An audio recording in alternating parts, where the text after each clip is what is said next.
we ready? Good evening, everybody. Welcome to another edition of the Pits of Metal Chaos.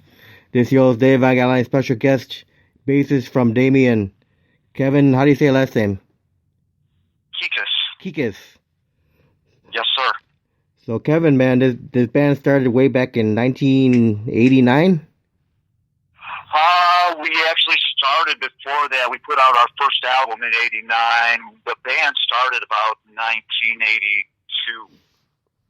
82, late 80, 82, 83. Now, has the band had any hiatuses in between from then till now? Yeah. Well, we've never officially we've never broken up, and we've had some hiatuses. We've had some lean spots, I guess you'd say. Some periods of inactivity for various reasons, but we've never broken up. So a lot of times, we get paid for doing reunion gigs, and they're not really reunions, I guess, because we've really never split up as much as had to go our separate ways sometimes, I guess. So what was the last show you guys played? We just played back in October in Toledo, and then we're right now working on new material and stuff, and then we're the next thing we have is the Blades of Steel Metal Fest in April. Yeah, for Randy Kastner. Yes, sir. Now, how did you guys get on the Blades of Steel Fest? Really, just Randy had contacted us, and I'm not sure how he, was familiar with the band or whatever, but he contacted us, and just the timing was right. Our singer Troy Moore had just came back to the band, and the first show we did with him was just back in October. Was that show, and so we were kind of working on material with him and reworking some of our set and stuff, and then Randy contacted us with that offer, and we thought for 2020 that'd be the first good gig of 2020. We'll take some time getting ready for that, and then we'll come out full guns blazing on that show. Yeah, there's a lot of great bands playing the festival for those 3 days. Yeah, I was checking out some of the other bands. It's a great lineup. There's a lot of really good bands on there, so it should be an awesome all 3 days. Yeah, he's hoping to break even this year, so he's got a lot of stuff already in store for next year. Oh, right on. It's a tough business, man, to even throw a show like that for 3 days with all those bands. I've been involved with things like that a lot of times, and I give them a lot of credit because you're really sticking your neck on the line. It's a lot more work than people realize. There's a lot of legwork behind all that. Yeah, a lot of behind the scenes stuff that people don't know about. Yeah, it's enough to make you want to get out of it, I suppose. So, but I give Randy a lot of credit. I know how that is, putting that kind of show on with that many bands and that many, pulling those bands from all those different parts of the country and the world and making that all work and paying for it all. And it's just a nightmare, but I give him a lot of credit. So yeah. We're going to come do our part and, try to pull our weight for our set and give it 1,000% and see what happens. Now, which day are you guys playing? We're playing on a Saturday, the 11th, I guess. Yeah, Saturday. That's when I don't know which club you guys playing. Do you even know? Without looking, I don't have it in front of me, so I'm not sure. And there's the Cactus Club, and then there's the Club Garibaldi. Yeah, and I hate to say I'm not sure which one it is at the moment. Like I said, I don't have it right in front of me, the details, but we'll be at one of the two. Let me see, Damien, Saturday, Garibaldi you guys are at. Oh, right on. Okay. Yeah, it looks like you guys go on right before Defiance, and then Rum goes on the headliner. So you guys are third to last. Awesome. That's a great lineup on a great night. That's a great slot for us. So we're really happy about that. And run, with a bunch of great bands, and the people who are going to come see that are our kind of people. Coming looking for that type of music, for that kind of band, especially in the U.S. And so what do you guys? Really good. So what are you guys looking to play? About an hour? Yeah, I think our set's maybe a little bit under that. We'll be ready either way. I think we got 45, 50 minutes right in that time frame, and I suppose some of that will depend on how the day runs. But yeah, so we're going to throw down, a good 45, 50 minute set, and blast through some songs and cover a wide range of our material from a few different records, and hopefully we'll give everybody what they are looking for. Yeah, you guys have 4 full lengths out total, right? Yeah. Technically 6. We got 4 on Lost Realm, and then we've got 2 on Select Records. The first 2 we did, and then we've got 4 on Lost Realm Records. Although one of the records on Lost Realm, the St. Clair tapes, is kind of a compilation from our first 2 albums, Every Dog Has a Stay and Stop the War. It's not a compilation. It's the same songs but different recordings. So I guess you could say we have 6 albums out, 5.5, something like that. Yeah, you put 2 compilations out in 2018? No, just the one was a compilation, and the other ones were, full original album. Okay, well, it said compilation. When I was reading about you get the Candle of Life and then St. Clair tapes, it said both of them were compilations. The St. Clair tapes is a compilation of 2 albums. It's songs from Every Dog Has Its Day and Stop the War.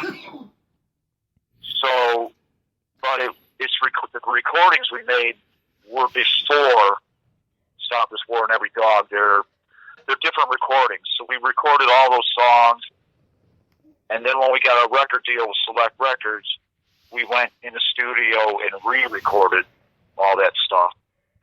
But the songs we recorded at St. Clair Street, St. Clair tapes is because we had a warehouse on St. Clair Street in Toledo.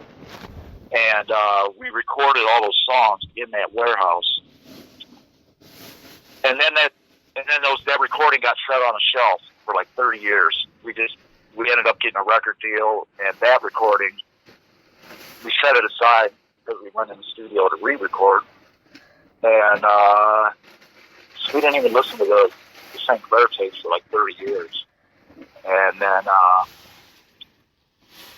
we had the opportunity to put them out on Lost Realm Records. And I kind of went back and dug them out and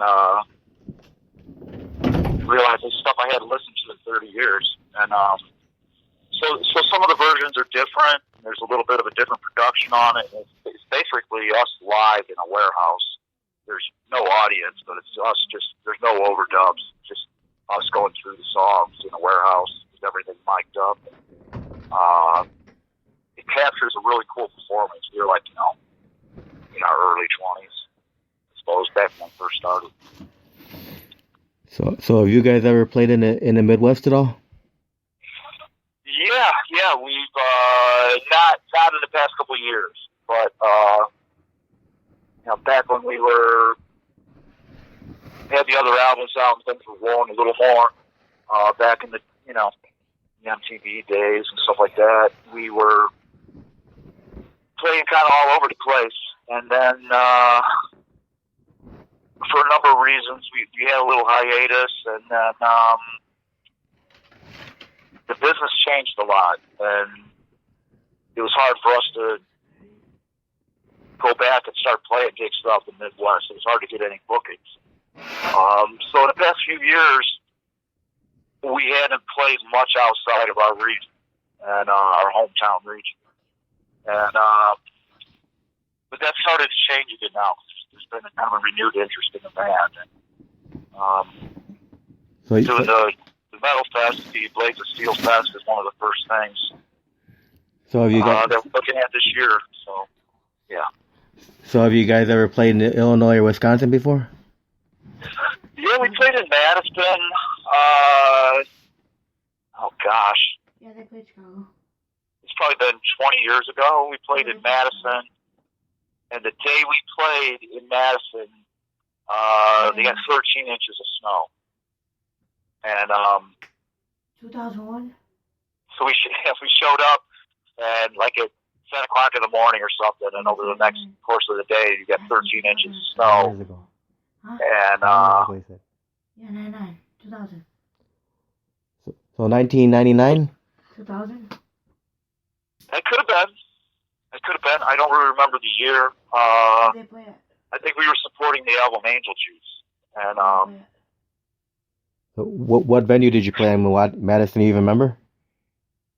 oh gosh, I don't remember what year it was. It had to have been like 97, 98, somewhere around there. Do you remember the venue?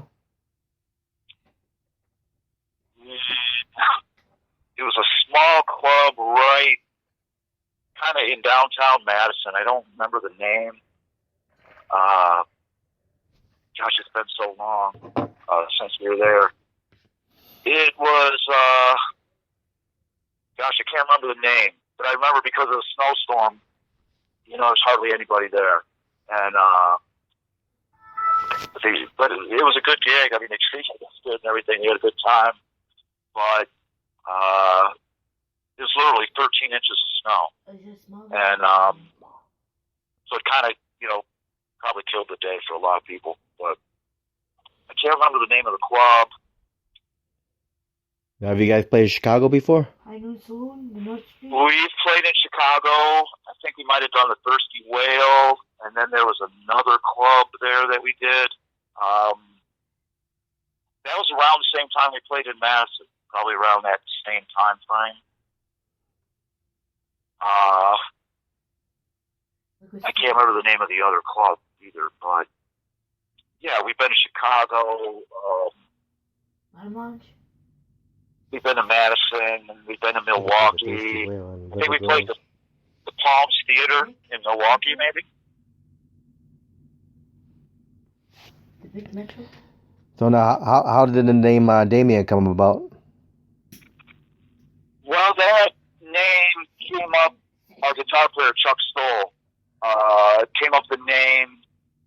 There was a very quick lineup before I even joined the band, and they were playing around Toledo. They were originally called Tyrant, and then Chuck came up with the name Damien. And I don't think there's any great story behind the name. I think he just thought it was a cool name.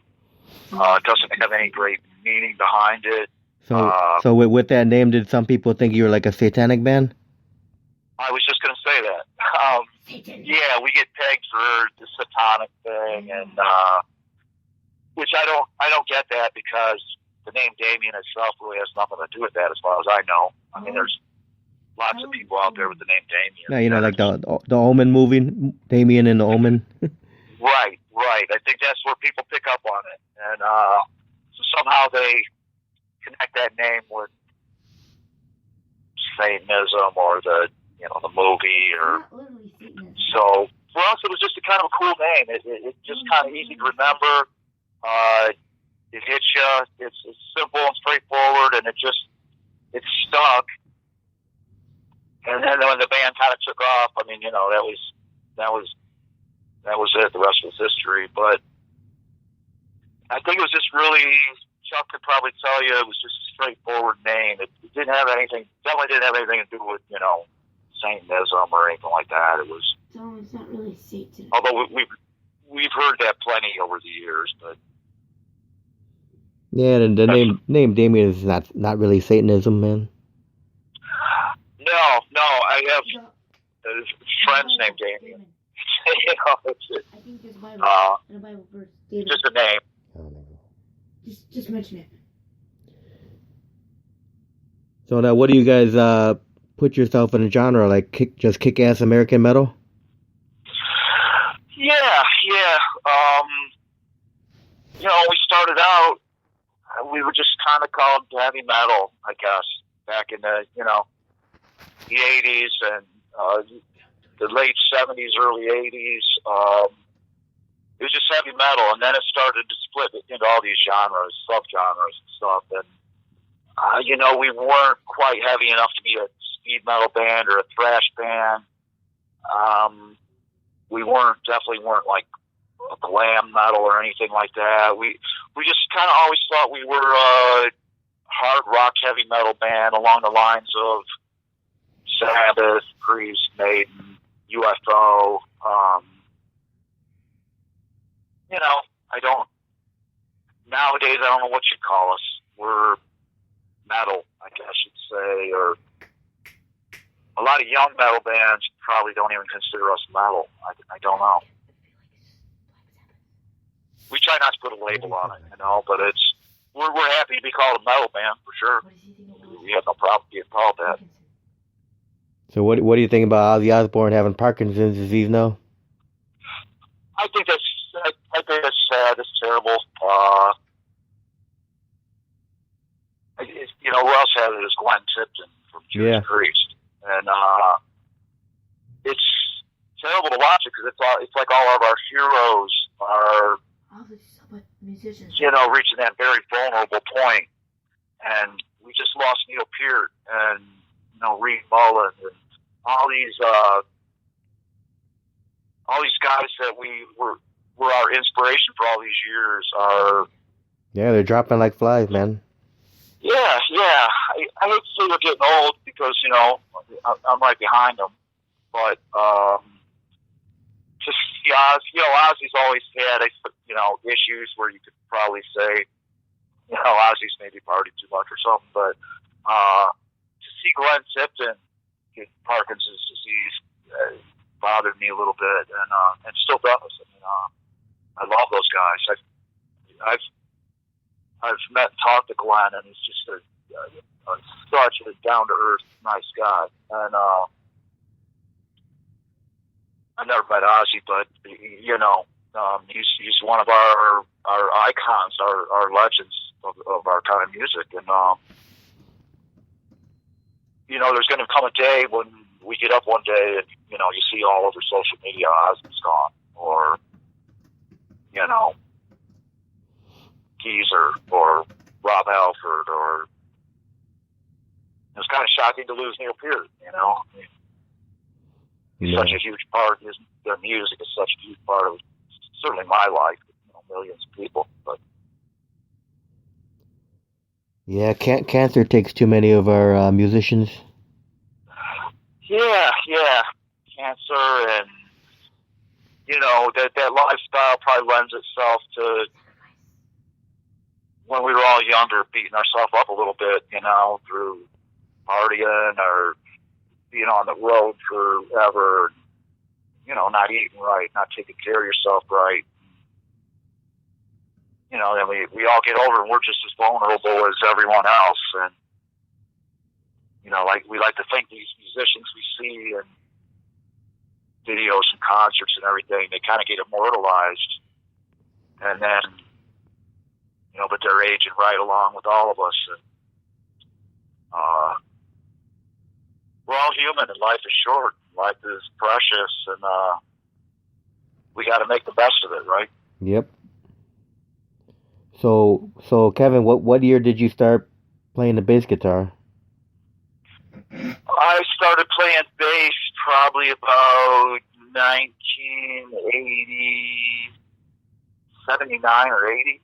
I originally started playing guitar, and I played in some bands playing guitar, but I kind of sucked. and I wasn't that great of a guitar player. And after a while, a friend of mine named Richie Ramsdale, said, "Hey, my band needs a bass player. You want to come play bass for us?" And I kind of really didn't, but the band I was in just kind of kicked me out. And so somebody asked me to play bass, and I was like, "Yeah, I guess I could help you out." And then I didn't have a bass, and they said, "Well, we got a bass too you can use." And they handed me the ugliest bass I'd ever seen in my life. And this old hollow body country red style bass. And so I didn't really want to play bass, and then they just gave me this really incredibly ugly bass. But I was like, all right, because they're my buddies. And so I started doing it with them, and then that band kind of started to break up, but somebody else asked me to play bass in another band. So I went and did that, and then that led to another band, and all of a sudden I had all these gigs as a bass player, because back then there wasn't that many bass players around Toledo and Ohio. And so I found I was, I just had this constant stream of bands that wanted me to play for them, and then all of a sudden I got asked to audition for Damien, especially Chuck, already had this giant reputation around this area. So, and even that time, I thought I still sucked as a bass player. Sucked as a guitar player, and then for a long time I sucked as a bass player. But I just, I just stuck with it, and I kept getting in bands with guys who were better than me, were probably older than me, and better musicians, and I just kept absorbing all of their knowledge and showing up for practice. And slowly but surely, I just kept getting better, and persistence kept paying off. And then I just, I started getting some good gigs like Damien, and next thing I know, I got asked to play with David Chastain, stuff like that. So it just, I don't know, it wasn't intentional, but it worked out really good, and that started way back about, like I said, 1979, 1980. That's when I started playing bass. Now, I've been playing. Were you a self-taught musician, or did you take any lessons? I've taken some lessons over the years. I've taken lessons from a few different people. Mostly self-taught. A lot of it came from learning cover tunes. Learning Judas Priest songs and Iron Maiden songs and Black Sabbath songs. And,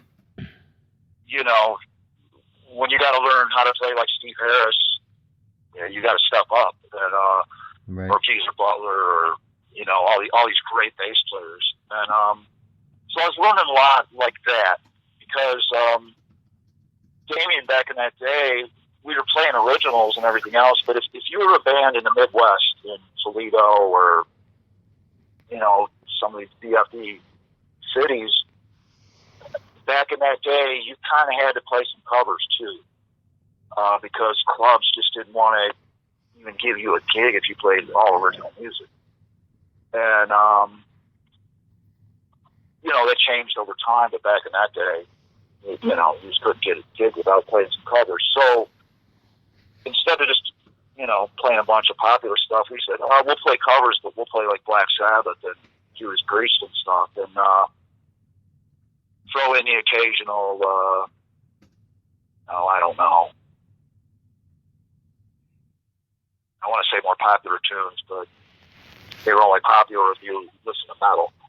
So we did that, and at the same time, we played the majority originals, but we threw in enough covers to get these gigs.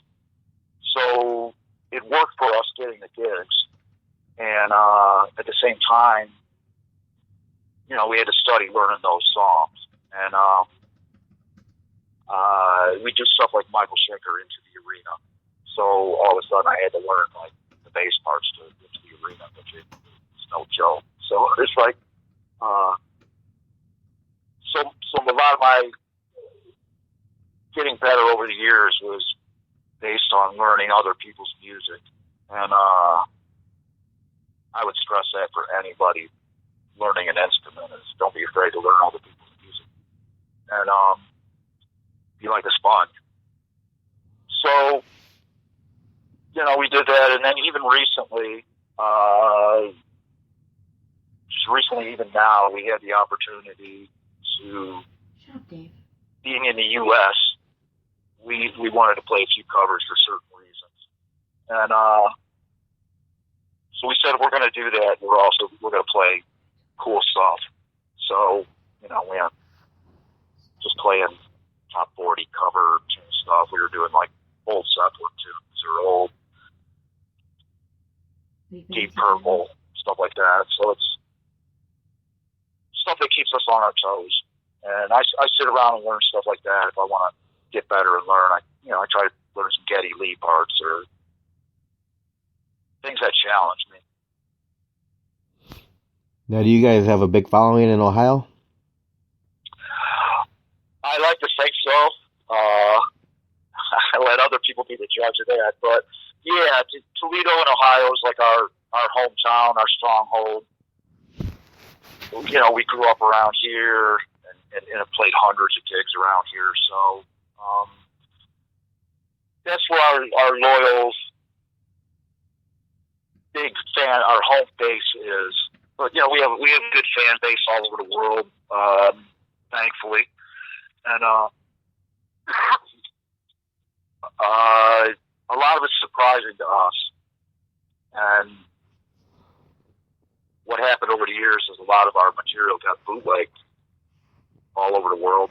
And so we find all the time that we have fans in places we didn't even realize, and that, there's a lot of people familiar with our music overseas and stuff that I just, I don't know how these people have heard this stuff before, but we have a really good base around Ohio and the Midwest, and then for a band of our kind of music. And then, in the U.S., metal isn't that strong as it is, so it's tough. But we have that niche in the United States, and then outside of the States, it's still a niche, but seems to be able to, just as loyal and just as strong outside of the U.S. as in the U.S. Have you guys ever played out of the country? No, not up to this point. We've had other offers over the years, and something always just fell through or didn't work out. And,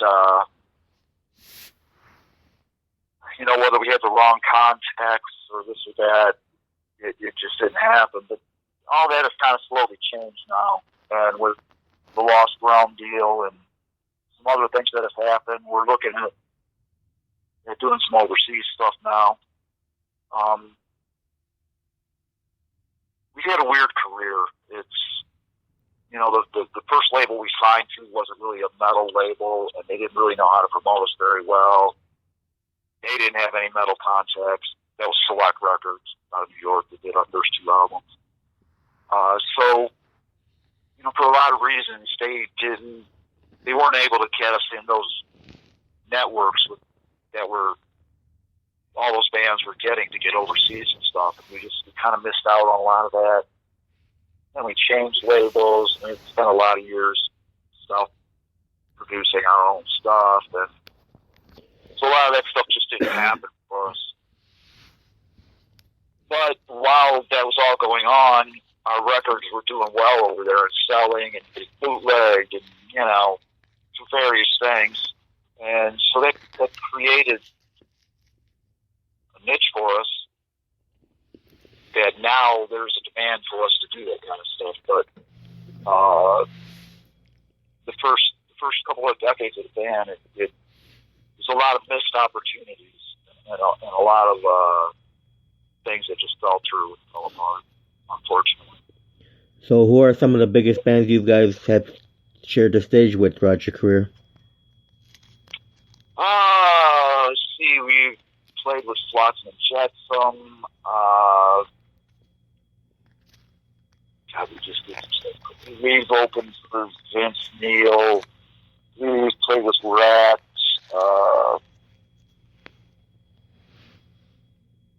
we opened up a Tesla a while back.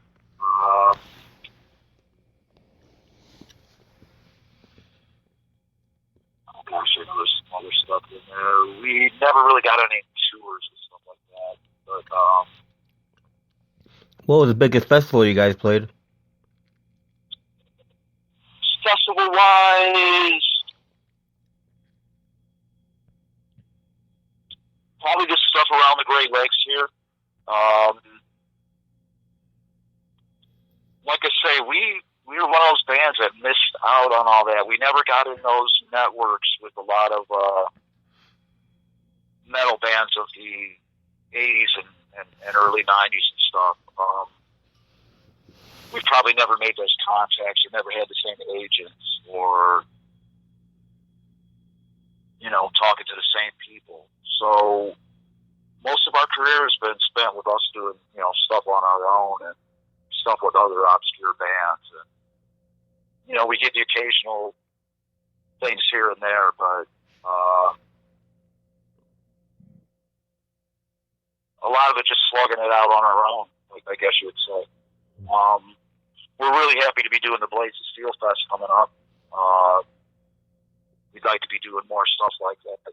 And we want to go overseas and do some festival stuff, but most of our career has been spent, doing our own gigs and slugging it out around the Midwest and, around the U.S. And we played tons of little shitholes over the years and a lot of great gigs, don't get me wrong. But, we're one of those bands that's never really gotten on a lot of big bills. We've never had, a big tour with any, substantial bands or anything. So, Right. but that's okay. It's worked for us, So what would you say would be your fondest memory of being in this band, Damien? Ooh, that's a tough one. That goes. Gosh, there's so many different things. Going to New York City a number of times and hanging out in Manhattan and New York City, kind of making that our second home. I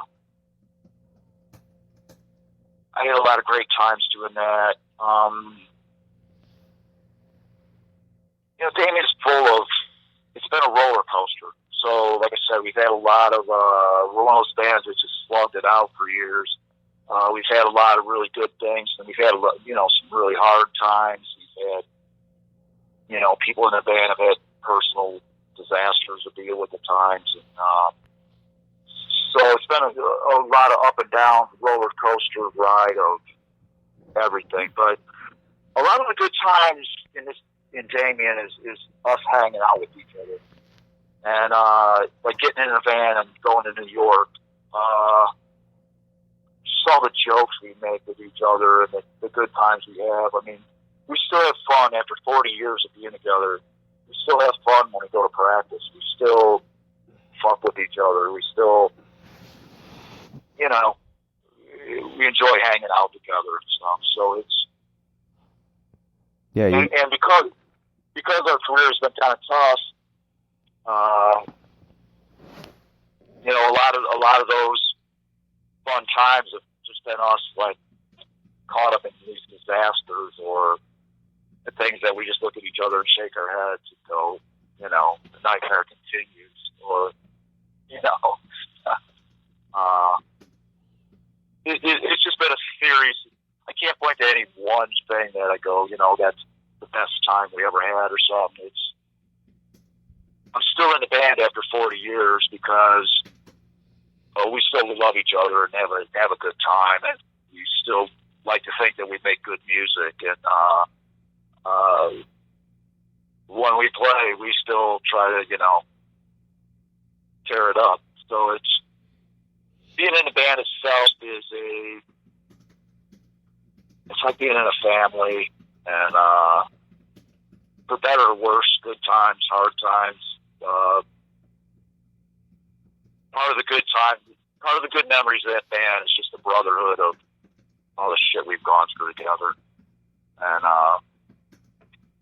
we've had a lot of really good times, though, just slugging it out, you know. Now, how about funny or embarrassing times? You have any one that stand out that you had on stage?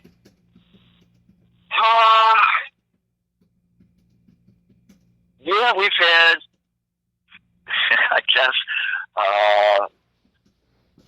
back when we were, you know, younger and somewhat of a mess. I mean, we had a show where one of our members was too drunk to play the songs, and that was the first time that ever happened. And maybe the only time in my life I've ever walked off stage. Just something like that would be, you know, having to walk off stage and not finish a set because somebody was wasted. That's not something that happened to us often, but the time that happened was probably one of the low points of our career. Another low point was playing a little bar in Toledo that was known as like one of the worst shitholes in Toledo. And at one of the low points in our career, after we had lost our record deal and you know, everything that could possibly go wrong had gone wrong, and we were kind of at rock bottom. And the owner of this little bar asked us if we'd play there. It was almost an insult to be asked if we'd play there. And we said, you know what? Things are so bad. Let's just light the candle and burn it all the way down and play at this fucking place. And just for the hell of it. So we did, and like almost nobody showed up. So it was Damien at the low point of his career playing this crappiest gig we've ever done and having almost nobody there. And that you know, stuff like that, a couple low points like that where I look back and go, you know, I can't believe we did survive that, or why didn't it just quit at that point or something. But stuff like that. Other than that, I suppose there's, you know,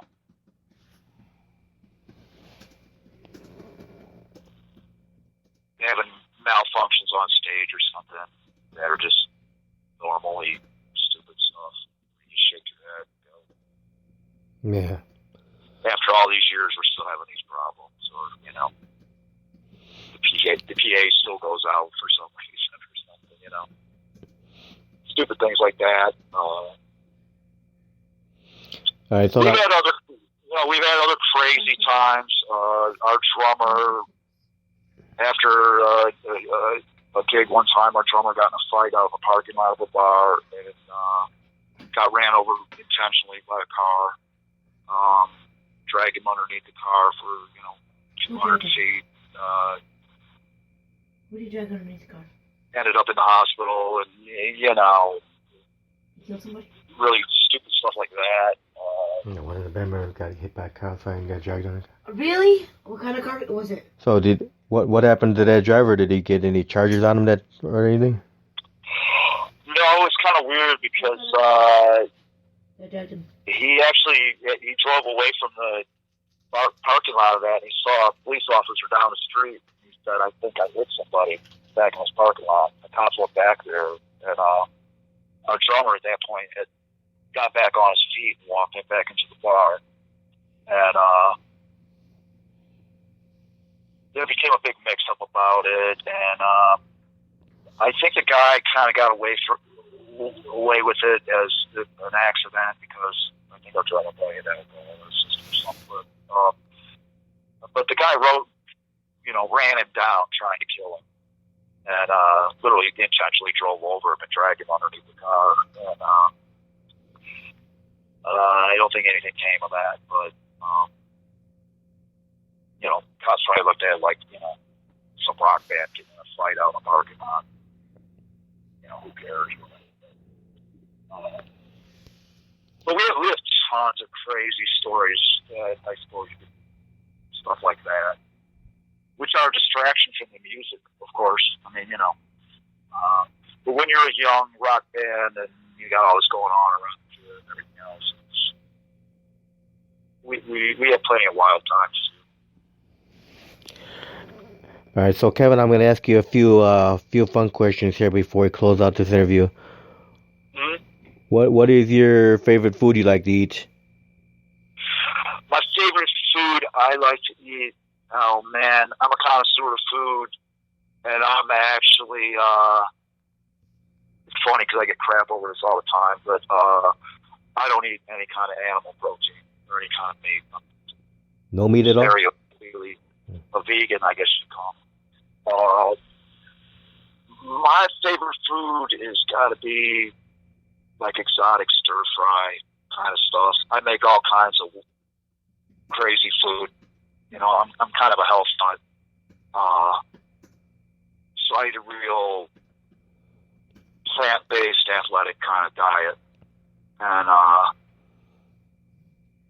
so my favorite food doesn't involve any kind of animal protein or meat or dairy or anything like that.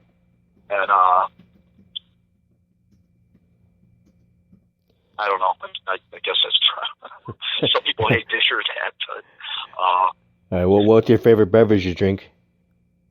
My favorite beverage to drink, it's probably frickin' coffee. I don't drink alcohol anymore very much. Once in a while. Most of the band stays away from alcohol nowadays because, you know, that's been an issue in our past at times. But so we all stay away from that. I probably drink too much coffee, or the sometimes the energy shakes. But and I make a lot of my own energy shakes. So that would be one of my favorite beverages, I guess. Top 3 favorite bands of a lifetime. Say that again? Top 3 favorite bands of a lifetime. Top 3 favorite bands of a lifetime? Yep. Thin Lizzy, Queen,